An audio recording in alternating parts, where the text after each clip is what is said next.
Welcome to week 7 of the Healthful Mind Programme. Today we are looking at being good enough. So if I ask you now, do you think you're good enough?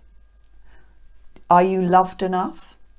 Are you bright enough, clever enough, strong enough? Are you enough? Or do you run a bit of a dialogue through your head on doubts about who you are? Do you measure the way other people respond to you as a measure of your own self-worth? So, for instance, do you find that you do certain things to please others, but they don't do that in return for you? And therefore you think, what have I done wrong? Or why am I not good enough for them to treat me the way I treat them? Had someone the other day talk about pleasing someone who was maybe a little bit controlling, or we call it an abreaction, when someone throws their toys out of the pram because they don't get what they want. So children are really good at this. You know, will you go and clean your room? Or please go and clean your room. I'm not cleaning my room now. No, can you go and do it now? You always do this to me, thump, thump, thump around.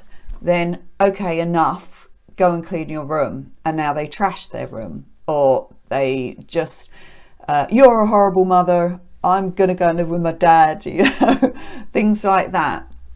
And we call that an abreaction because somebody is kicking back against the discomfort of what you're asking them to do, even though what you are asking of them is something completely reasonable. Now, funnily enough, we kind of do this to ourselves through our personality patterns, but we reaffirm our personality patterns because when we were children, we learnt to be a certain way because that was how we got love or attention from our parents. So first, as you're going to find out, some of the personality patterns, having attention is our version of being loved, even if it's negative attention. So there's the problem person in this, the person that maybe becomes the rebel, or even, and I haven't actually written this in there because it's kind of a whole other thing, about some people actually become unwell because their parents will show them attention when they're unwell. So therefore there's a secondary gain there. And so when they feel they need comfort, then their body might become unwell in response to that. That's really a far deeper thing than just learning personality traits. So this week we are working on accepting ourselves for who we are. It is only then that we can also accept others for who they are. So these people that we are maybe trying to please or appease, as we established with my client, that are not responding in the way we would like them to, that's not our problem. That's their problem. Or it might be that, you know, they're not telepathic and they have no idea that when you're behaving this way that you would like to have some love and affection back, especially as some of these patterns can drive us to be a little bit critical and judgmental. So remember, it is not the situation that counts, okay? It's not the situation that's the problem. It's the way that we deal with it that counts. And the way that we respond to it is down to our core beliefs and our core values. So we've looked at what others have done around us, and always without blame. You know, life happens, people manage the best they can. And actually, you've probably heard history repeating itself. Often our parents have behaved in a certain way because of the beliefs and the values that they have from their upbringing, and they don't know otherwise. And the whole point with all of these is, if you do not follow your beliefs and values, you feel really out of sync with the world. So we tend to keep doing it even if it doesn't serve us well, and it's been indoctrinated within us. So nature or nurture, how much is genetics and how much is the behaviour of our parents that has repeated itself. Some people do the absolute opposite of the parent. So if somebody's had a difficult upbringing, they feel that their parents were very they never had the time for them, or they didn't really listen, or maybe they didn't have much in the way of belongings, then somebody might go to the absolute opposite extreme, thinking this is how I will show my children I love them. But it might not always work, because the children might have another agenda, and again the children don't know that that gift is being given to them, or whatever, or the time is being given to them because it tells them they're loved. Depends on what their own needs are. So it's very, very complex. But basically, from a child, nature or nurture, we learn by what's going on around us, and from that we create something that in NLP, neuro-linguistic programming, is called our map of the world. So if you had a map that completely made you understand how you should behave, what was appropriate in any situation, then that's what this is about. But appropriate doesn't always serve you well, because it depends on the underlying beliefs and values behind it. So I did an example here. You are on a bus and someone starts to sing loudly. Okay, imagine it. The people on the bus will have a whole variety of responses. Some people might be, oh, what do they think they're doing? Disturbing my peace. Are they mad? Are they stupid? How dare they? That's just rude. If you have a belief, oh my God, you shouldn't make a show of yourself in public, you know, seen, not heard, but don't draw attention to yourself. You might be absolutely cringing at this, feeling embarrassed as if that person, you know, I'm embarrassed for them. They don't know how to behave. And yet others might start clapping or smiling, laughing, singing along. Okay, one action, a whole multitude of behaviours and feelings and judgments around that. So it's not the person singing that's the problem, it's the way it makes you feel that will ultimately result in your experience of having someone singing on a bus. So I used this example because it's so innocuous. It's like, one, it probably hasn't happened, but I could use an example. I was at my beach hut the other day and I went for peace and quiet. I mean, we have beach huts because we like to sit there and relax and to look at the view. And then this young oik, I'll call him, with his great big speaker came up. He was talking to his dad. They stood dead in front of us for about an hour and he was playing his woo, woo, woo, woo music as loud as he could. That's what headphones are for. And the louder the music, the louder he talked. And I'm like sat there thinking, how dare he? Does he think we want to hear that? I couldn't move. It was my beach hut. I couldn't go and sit in front of someone else's beach hut. It wouldn't be the same. He could move. But when we were walking back to the car afterwards, we came across someone else who was sat on the back of a bench. Oh, that's breaking the rules. I'm a goody two-shoes here. You don't sit on the back of the bench with your feet on the bench, with his even bigger speaker that looked like something that, you know, you wouldn't even have in your house. It was so big, or maybe a disco. And that's on the bench and it's even louder. And of course, people are looking. And that's what he wants. So that's a case of any attention is better than no attention. That made those people feel good. Look, yeah, Adele says rude. I thought very rude. Other people might think, oh, I quite like this music. But I didn't. And I wanted my peaceful Sunday afternoon on my deck chair in front of my beach looking at the sea. I did not want some noisy oik spoiling it for me. But did I do anything? No, because that also would be really out of my comfort zone to go and say to them, oi, you shouldn't be doing that. Because I like to think that I'm very inclusive and that I'm understanding of others. But I had to work on myself a little bit because I wanted to read my book and it was distracting my attention. So I had to tell myself that, you know, this was my problem. It was my problem that I didn't like his behaviour. It was a public space. Yeah, so Georgia says she wouldn't want to do anything either. I actually said to the boyfriend, "You're going to go and have a word with him?" He said, "No, look at him. He's probably got a knife." And I went, "Of course he hasn't got a knife. He's about 14 years old. He's with his dad and they've got 2 younger kids playing on the sand, you know." And he said, "Yeah, but he looks a little crazy." I went, "Well, yeah, he does look a little ADHD the way he's moving. But, you know, really, we probably could have gone up and said, 'Could you just turn it down a little bit?'" Chances are he wouldn't have done it either. Anyway, that's the whole point, that our beliefs and our values determine not just our behaviour, but how we interpret others' behaviour. And there's always a whole variety of ways. So there's no right and wrong. This is not about black and or basically our black and white thinking that we develop because of our behaviour patterns should be more flexible. And if we felt that we were strong enough, good enough, kind enough, whatever, a lot of these behaviour patterns that we're going to look into wouldn't even happen in the first place. Adele says, "I'd have a go." That's not appropriate. Just wrapped up in his own world. Yeah, so having a go is again very much a reflection of your own irritation and your own values, and probably does not. Yeah, Adele says she's worked with a lot of teenagers, so it quite possibly wouldn't work.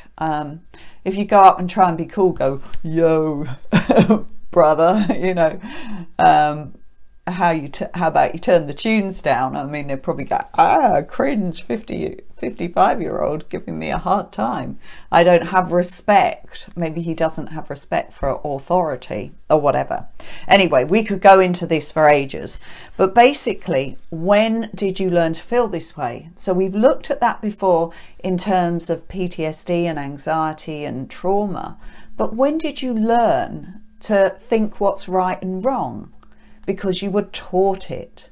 It's what you was indoctrinated around you, and the significant people within your life, whether that be your teachers, your parents, and everything, all of those authority figures, and whether you kicked back against that or whether you embraced it will again affect how you are now. And another aspect is the other family members.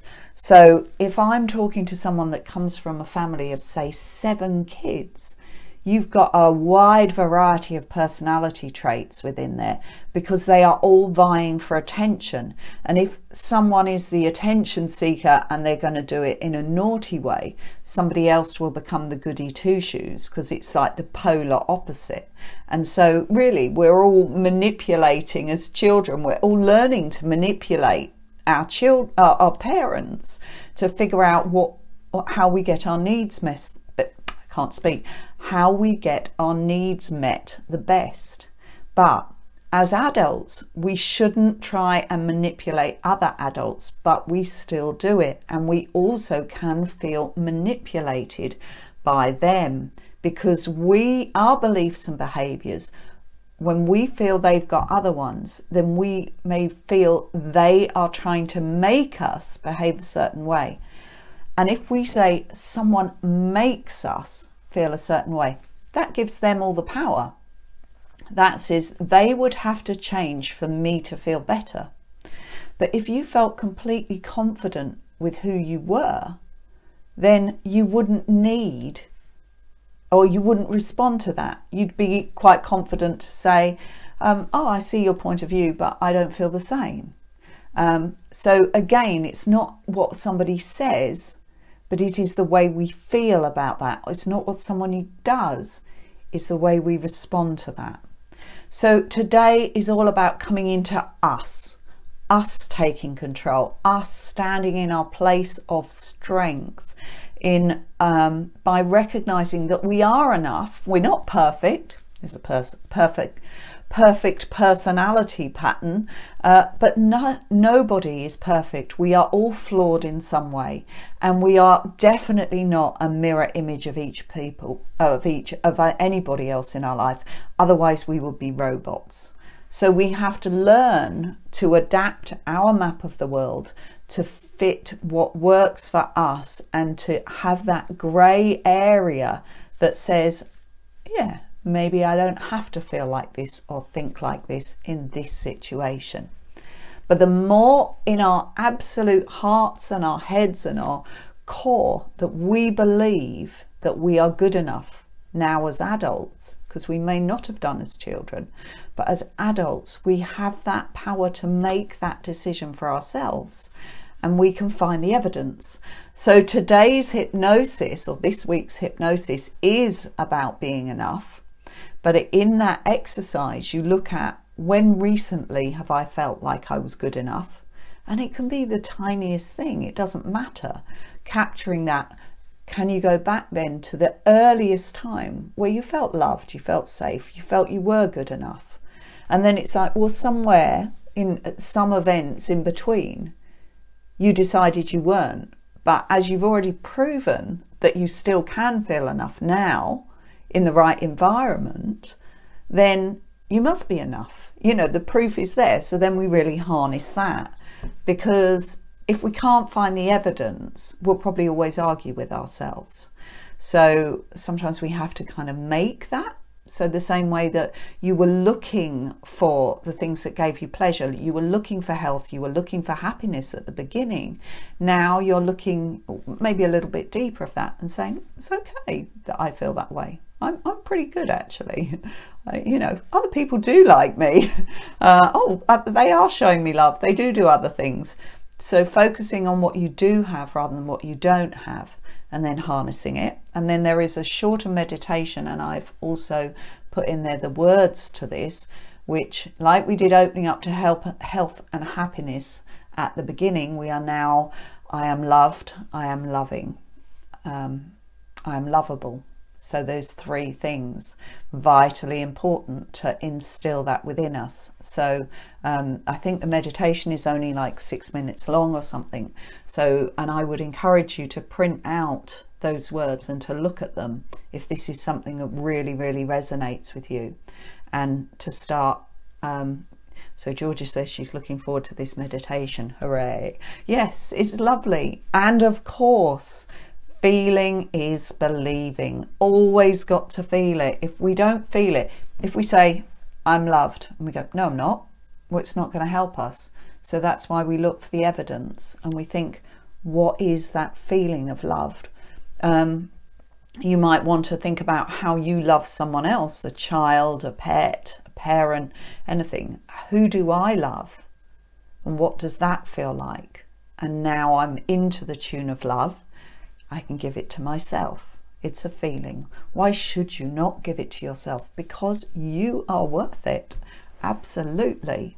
So it is healing. We are in the resolve, but this is also really becoming how we want to become. Georgia says, I'm getting better at feeling is believing. Yes, believing is being. When you feel it, you will be it. Okay, so what have I got on my notes? So it is important as well to understand the nervous system activity here. Of course, that when we're in a place where we feel fear or judgment or unsafe in any way, we're in our sympathetic nervous system, and then we become defensive.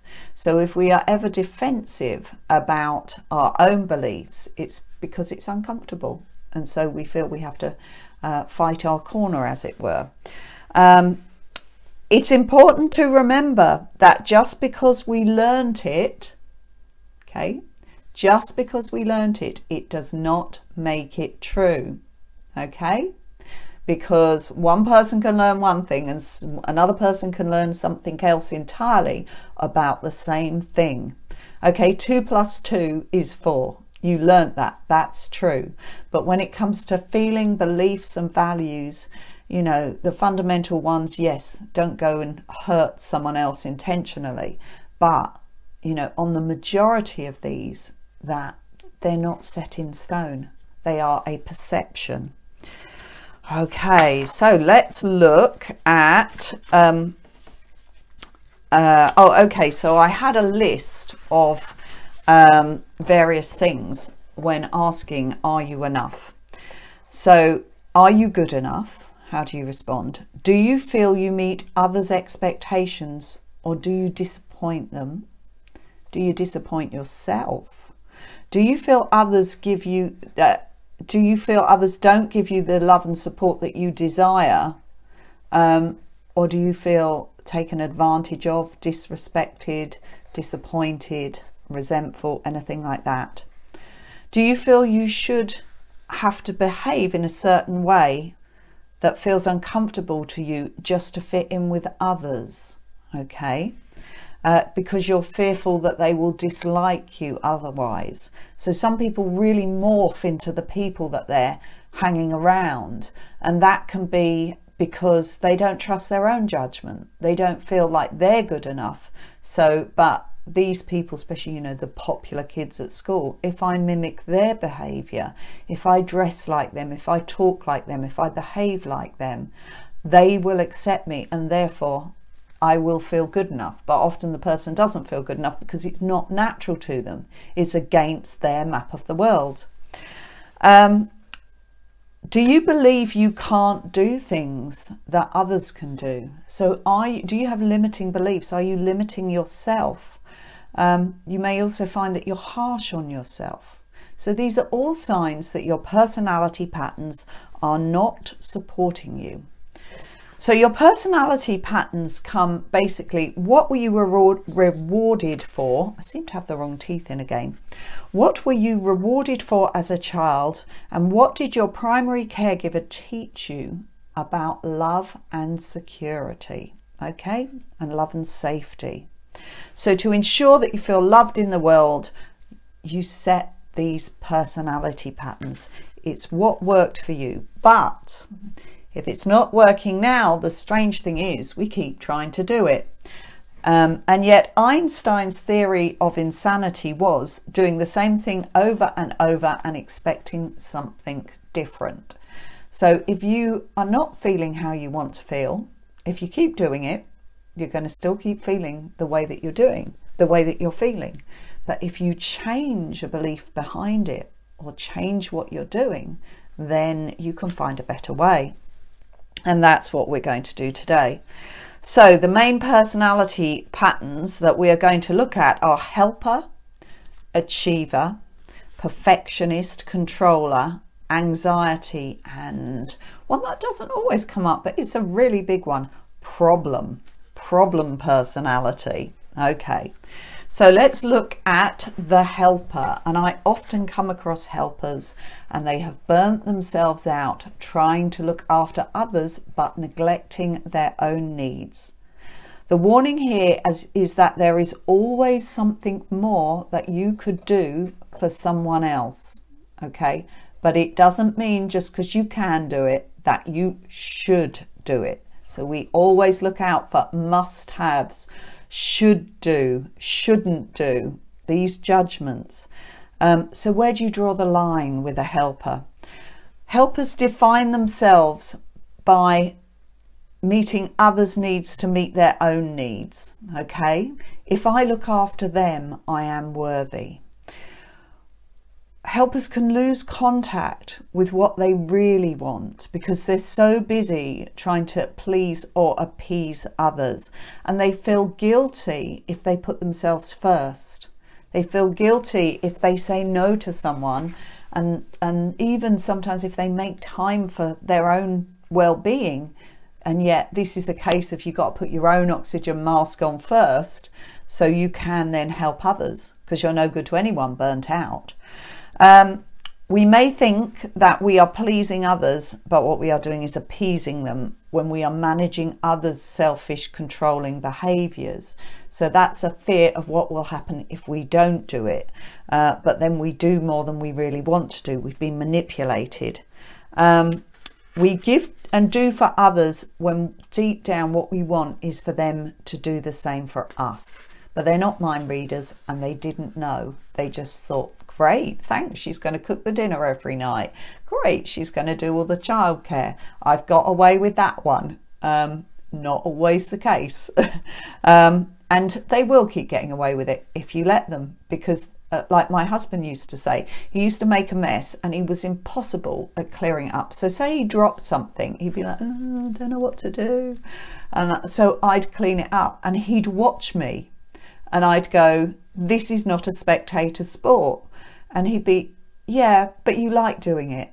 No, I don't. But I'm a bit of a controller and I knew that he wouldn't do the job properly. So, and then I'd have to go and do it again.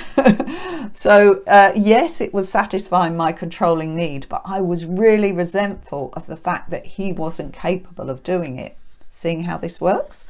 And I also am a bit of a helper, but not so much these days. I've learnt my boundaries. We believe people are dependent upon us and expect things from us. So someone being dependent upon us makes us feel good. But I don't know if I've told you the story of the butterfly. A butterfly, to gain its strength, has to fight its way out of its chrysalis. And so there's a person watching a butterfly trying to come out of its chrysalis and they think they're helping. So they cut the chrysalis open and subsequently the butterfly comes out deformed. He can't fly, he can't walk properly. So the person thought they were helping, but actually they weren't, because that butterfly didn't learn for himself or didn't build the strengths that he needed to be the person he wanted to be, or the butterfly that he wanted to be. So it's actually quite disempowering for others to do for them all the time. And I know as parents, we can all be a bit guilty of this. We see it as being a good parent if we really help our children. We don't like to see them in discomfort or struggling with something, so we help them, but actually they learn by figuring things out themselves, as do husbands. But I don't think I really gave him the chance, and then he accused me of damaging his self-esteem. But you know, we've all got to take responsibility for our own actions. He used to say the same about the decorating. That's why he didn't do any of that. He said, I liked it. But I said, no, I just like the place looking nice. So again, different map of the worlds. They just didn't match. So yeah, basically that's the helper pattern. They do too much. Their boundaries aren't good.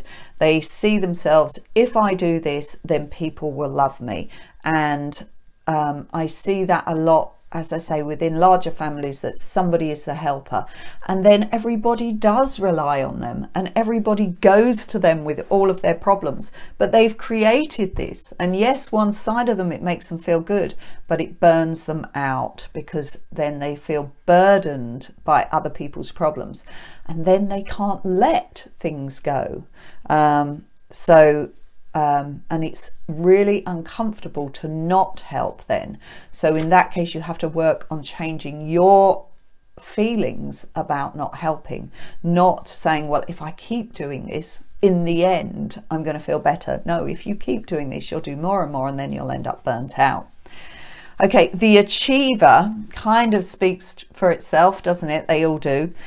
These are your measures. In your mind, you could always do better. So contentment and satisfaction is hard to find, because you measure your worth on what you achieve. So we talk about high achievers. They tend to do very well. So it serves them well, or so they think. So I often relate a story. So the student that wants to get an A star, okay, they feel if they don't get an A star, they're not good enough. That maybe they have parents that when they get their report, they go, oh, well, why didn't you do so well there? How did other people do?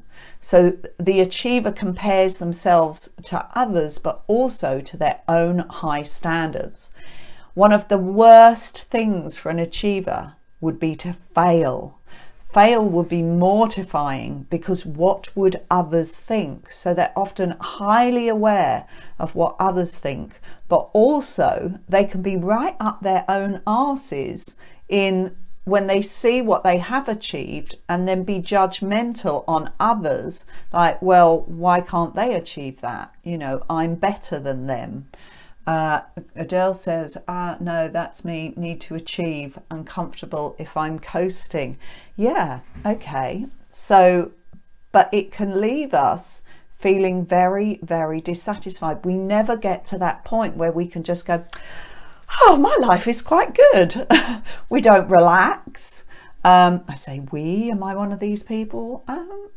No, I don't think I am. My sister was one of these people, and I kind of went the other way.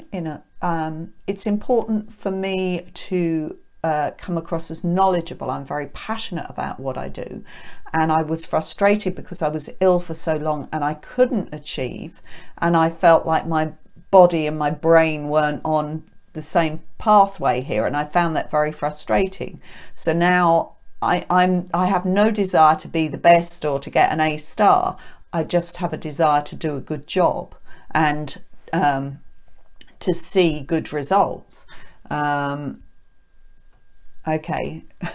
Oh, Adele says, thanks very much. I hope I don't come across like that. No, what I'm saying is some people, so if you think about the high flyer, they can really, you know, status can seem like everything. They've got to have the visual, the best suit, the best car. See, look, I've assumed this is a man. But they can be really out of touch with their own needs and desires. So Georgia says, I didn't get many GCSEs and I didn't really mind. I knew I wanted to be a beauty therapist, a hairdresser. Yeah, so you were following your dream, but you weren't doing that to the detriment of your own well-being. So we all have dreams, we all have goals, we all have desires, but what we don't want to do is punish ourselves if we don't achieve them. I went to the New Forest and had ice creams and tea and cake, but was really happy school had finished. Yeah, okay, yeah, exactly. So actually that's a really interesting one, because that's like, are you moving towards or are you moving away from? At that point you were moving away from. As long as school finishes, I'm happy. It was more important to get rid of school than it was to achieve a certain something else.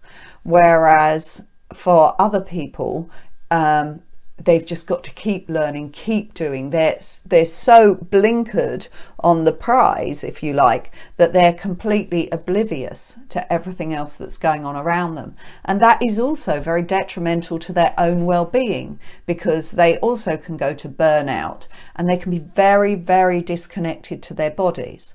Now, we all want to achieve things. That doesn't make us an achiever pattern, okay? With all of these, there's something of all of us in all of this, okay? But the key is, do you feel bad if you're not achieving? And if you feel bad that you're not achieving, you need to work on changing the feelings of feeling bad rather than achieving something else. Because this is like, as Einstein says, keep doing the same thing and think you're going to feel differently. You're not, because you're an achiever. It's never going to be enough. At what point, again, like the helper, there's always someone else to help. Achiever, there's always someone else, another way to achieve.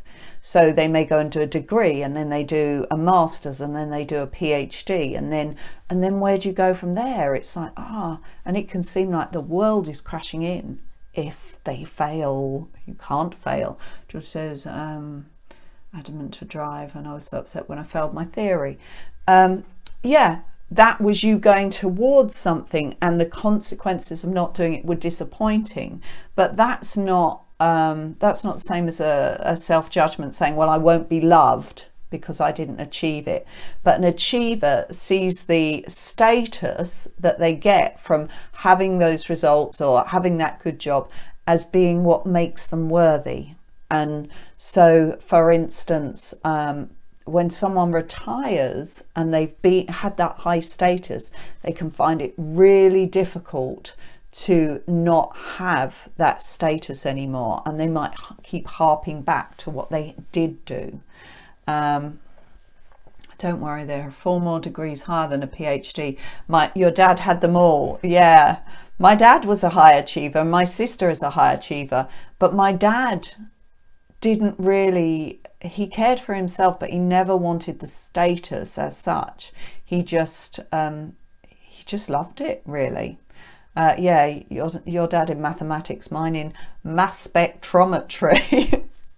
Had you ever heard of that? I know what a mass spectrometer is, because when I was a kid, I used to get to go to his place of work, which was London University, and play with the mass spectrometer and find out more about it. But we've all got science brains, so in my family. So it's, again, nature or nurture.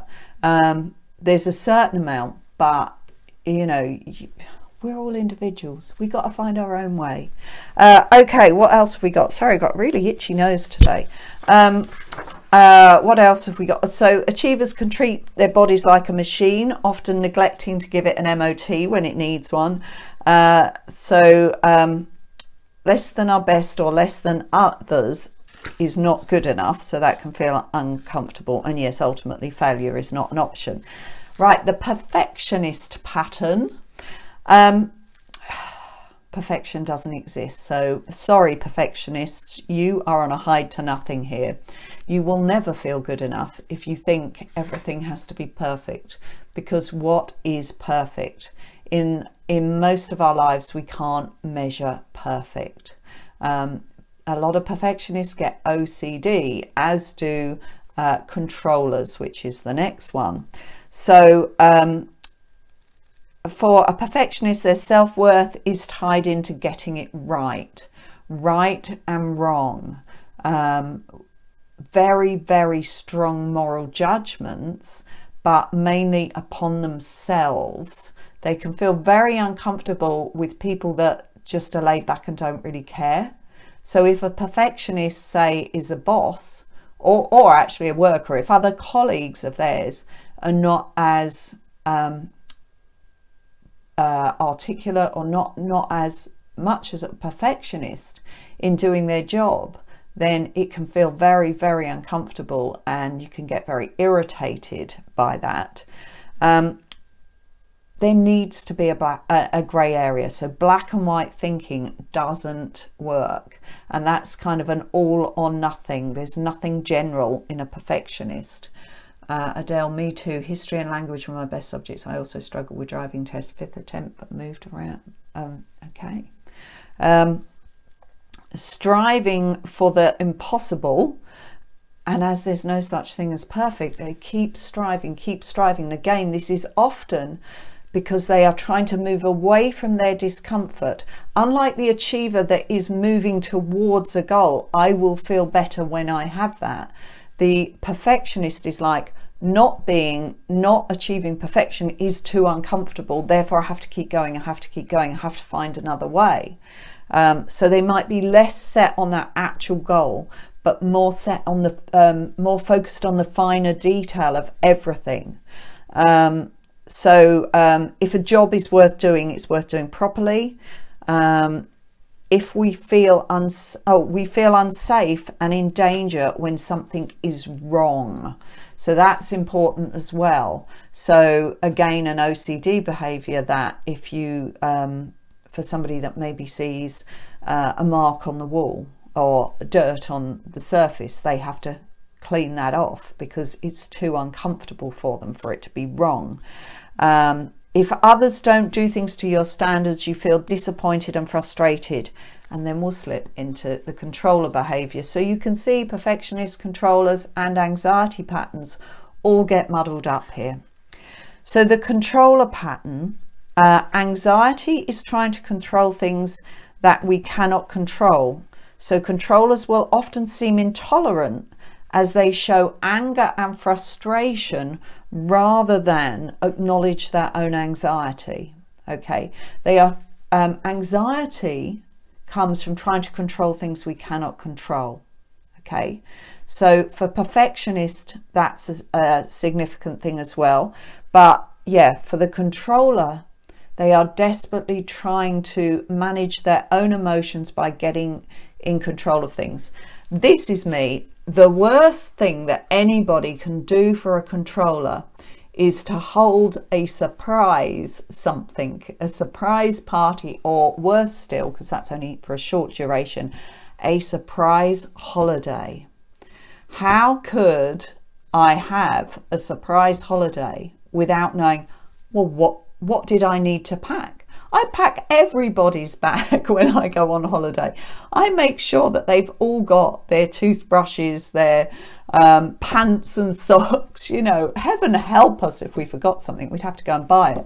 I cannot pack lightly, okay? Kind of got everything for every situation. But yeah, if someone just took me to an airport and had packed a bag for me and said, right, we're getting on a plane, I'd be like, oh my God, no, because I haven't done all that preparation that I would need to do to make sure this holiday was just as I wanted it to be.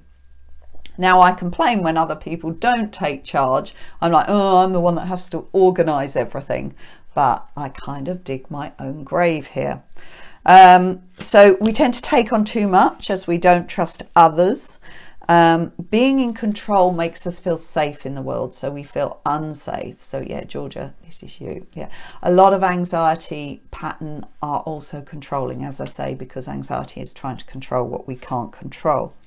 Yes, damn all these other people that don't do things the way we want them to. On the outside, we may appear really tough. I think I'm a little bit like that. We can put the barriers up, right? Do not go there. Like, rather than face the fact that we could feel hurt inside by the fact that others haven't done what they were meant to do because they didn't know they were meant to do it. Because we fear being vulnerable. We don't want others to see us as vulnerable. So we put this barrier of protection up. We don't want to be taken advantage of. Who doesn't? Packing is the pits. I struggle with it, especially in the UK. Yeah. Well, obviously, I do want to pack. It's important to me. Actually, and there's this game, if you're packing because you're going on holiday in the UK. Oh, she means who doesn't overpack? Yeah. If you're going on holiday in the UK, I have this thing, like we used to go camping and my ex would just like chuck it all in. No. And I'm far from OCD. There's an order to this. And there's an order for packing the shopping as well. You can't just chuck it in any old bag. You put the cold things together. You put the things that would get squashed on the top. Because if you put the bananas underneath, they're just mashed before you get home. It's obvious, isn't it? So why does not everybody think the way I think? See, this is what happens. We make judgments and we irritate ourselves by them. So yeah, we were on controller. Yeah, they often have this OCD, very prevalent in this. As long as we are in control, we will be safe. And also, yeah, doing a job properly. And the worst thing is that, yes, somebody else actually takes control and we don't trust that they'd be good at it. The anxiety pattern. Worrying never solved anything. Anxiety personalities get sucked into vicious cycles as there is always something else you can fear. So if you find yourself saying, oh, well, I could worry about worry, or I worry about not having something to worry about, then that's an anxiety pattern. Yes, tell my husband with Asperger's brain can't get the washing right at all. Yeah, there's also, you can have passive aggressive behavior. This is what my ex used to do. He knew that if he did a job badly, I would then never expect him to do that job. So if I asked him to hang the washing up, he would hang it up and leave it draping in the mud. And I would, you know, and the next time I wouldn't say hang the washing up, or for a few times I'd say, this time, can you make sure it's all off the ground? And he'd do it again. But I think he had a bit of an Asperger's brain as well. But it was like, can he really not do that? Can he not see it's dragging in the ground? So then I just do it myself. My excuse always was, well, if I don't do it, nobody else will. And that, to a certain extent, was true. But that's what happens with helpers as well, that we just keep doing it. And if we keep doing it, then others won't do it anyway. Anxiety pattern. The world feels like an inherently scary place. We see fear in anything. So to stay safe, we believe we need to see every danger. The biggest plus of an anxiety person is if you need a risk assessment, ask someone with anxiety. They will tell you every single possibility of anything that could go wrong. And then you ask a controller to pack the bag for you for every eventuality. You see, and the perfectionist to make sure they've done it right. So, you know, every single pattern is useful as well. An anxiety pattern person looks for an escape route in many things. So that escape route might be to have made excuses like, would you like to come to the pub tonight? Oh, yes, I'd like to go and socialise, they're thinking, but what if I feel anxious while I'm there? What if, oh, well, I'll try. Yeah, I'll see I might finish work late. So they're already preempting, what if I am not feeling up to it later? I'll make that excuse now. So if I don't turn up, they won't think bad of me. So really, anxiety patterns have a whole host of contingency plans and limiting beliefs that do not serve them well, because they're fortune telling, catastrophic thinking, preempting the worry. Georgia said, I used to be like that. Yeah, me too. You can tell the anxiety patterns in a theatre or a cinema. They sit in the aisle seat just in case they want to leave. I used to use the excuse, yeah, but I've got a bad back, I need to be able to stretch my legs out. But actually the truth was, I wanted to be able to leave if I wanted to be able to leave. So we place a lot of limitations on ourselves. The anxiety has often been with us since childhood. Nature and nurture anxiety has been found to be genetic to a certain extent as well. Yeah, Adele, I don't do that anymore. Yes, I do that a lot less either. Life's too short. Yes, but she does have to know where the exits are. And that's, a lot of people do that. And a lot of people don't, funnily enough. And that's the whole point, that if other people can live comfortably without anything terrible happening to them and not having these beliefs, then we too can learn to live comfortably. So it's not the situation that's the problem, is it? It's the way that we deal with it that counts. Anxiety patterns like authority. They often like doctors and teachers, policemen, anybody that seems safe and secure. They like to know what's happening. They like rules, they like regulations, they don't like unpredictability. So somebody in authority, they trust them. They trust that they will look after them, so they feel safe.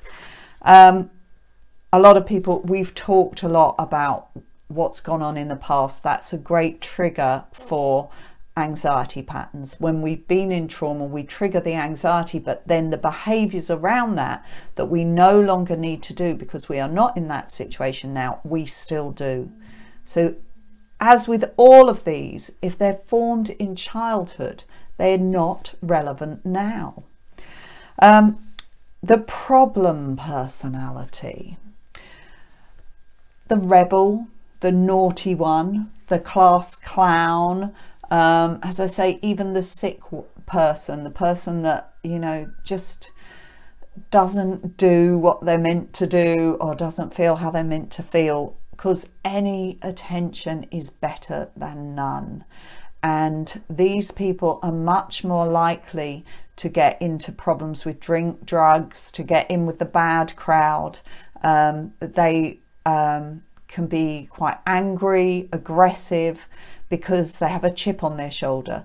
They feel like the world is against them. So even though, because they see, say, the love and affection and the kindness that their parents may give their siblings from being good, they don't think, I'll be good then. They've got to be their individual. They've got to stand up and be counted, but they feel dissatisfied because they don't feel loved, because they're being told off, even though there's a part of their brain going, any attention's better than none. So it's a very unsatisfying state to be in, and probably the worst one. Some people might be proud to be a problem person, but any attention is better than no attention. No one wants to admit to being this, as underneath they just want to be loved and accepted like everybody else. It's just, they're kind of preempting, if someone doesn't like me, you know, so they might say, oh, well, like me for who I am. It's like they're pushing the boundaries all of the time.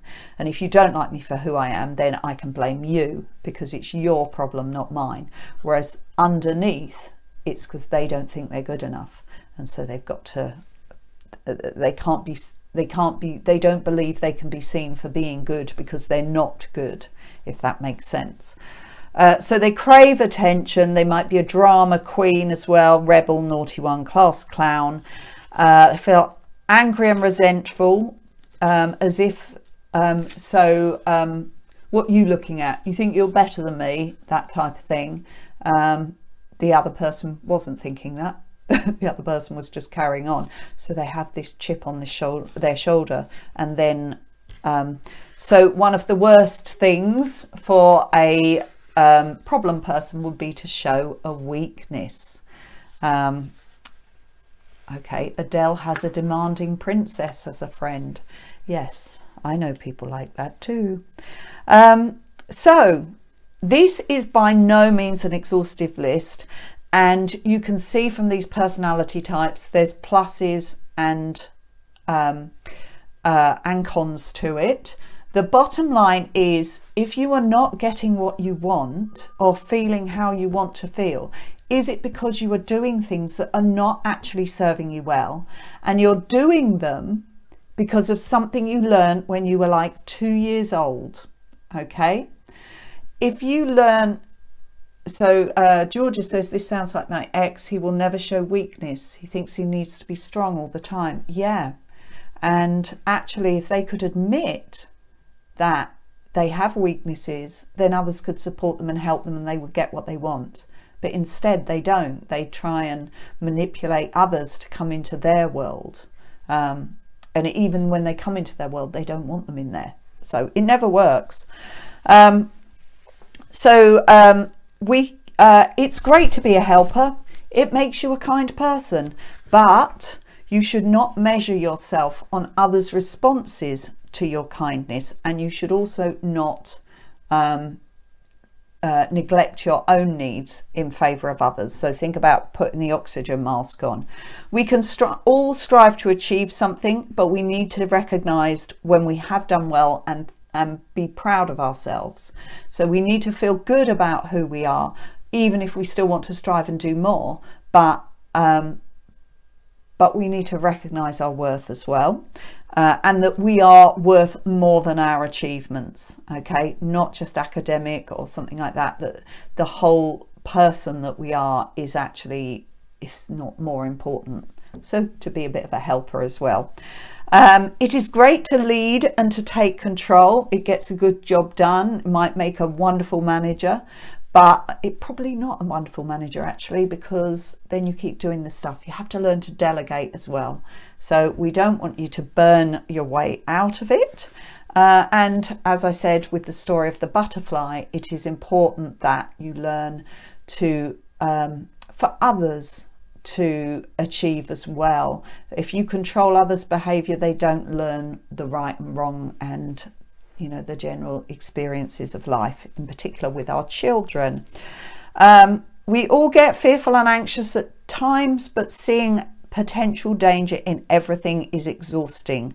Fear breeds fear. This pattern is very rarely has benefits unless you want your risk assessment done. So anxiety is something that it is completely a great idea to resolve. And as for the problem personality, you are hurting yourself more than you are hurting others. A little self-love will go a long, long way. Okay, whew. So those are the personality patterns. Did you see yourself in some of that? With peace, without judgment. This is not about saying I should, I shouldn't. Oh no, look, I'm a bad person because I do that. We all do what we do because it's what we've learned, and it's nearly always with the positive intention of protecting ourselves. We don't need protecting, we don't need the love, we don't need the same as we needed when we learnt these behaviours as children. We are now adults. We can set our own boundaries. We can break some rules if black and white ones. We can sing on a bus, and if someone else is doing it without feeling too uncomfortable. So it's like, where do you want to go from here? And the bottom line is, if you love yourself and accept yourself and believe that you are enough, then you will be not only happier in yourself, but you will be an easier person to get on with. It doesn't mean people will take advantage of you. If you are the best of yourself, others can be the best of themselves with you.